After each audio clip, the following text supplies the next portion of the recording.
पुराने जमाने की बात है। एक बादशाह था जो अपनी रियाया पर बहुत मेहरबान था। उसने 100 किलोमीटर लंबी सड़क तामीर करने का हुक्म दिया।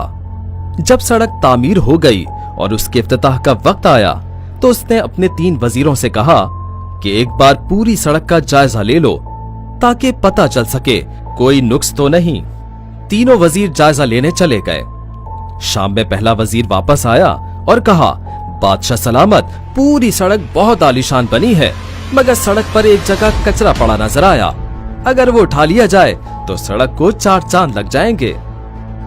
दूसरा वजीर आया और उसने भी बिल्कुल यही अहवाल सुनाया कि एक जगह कचरा है, अगर वो साफ हो जाए तो 4 चांद लग जाएंगे।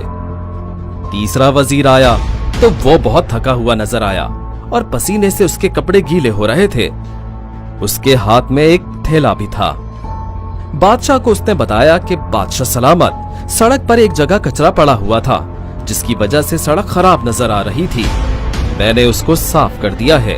अब सड़क की खूबसूरती में 4 चांद लग गए हैं। और वहां ये एक थैला भी था, शायद कोई भूल गया होगा।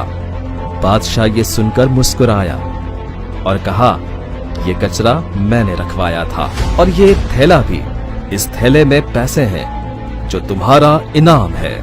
फिर बादशाह ने बुलंद आवाज में कहा, दावा तो सब करते हैं और खामियां भी सब निकालते हैं। चाहते सब हैं कि सब कुछ अच्छा हो जाए, मगर अमल दरामद कोई नहीं करता। हम अगर चाहते हैं कि हमारा मुल्क अच्छा हो और कोई बुरी नजर से इसको नहीं देखे तो हमें खुद को बदलना होगा और अपने वतन को रोशन पाकिस्तान बनाने के लिए अपना किरदार अदा करना होगा। तभी बनेगा प्यारा पाकिस्तान।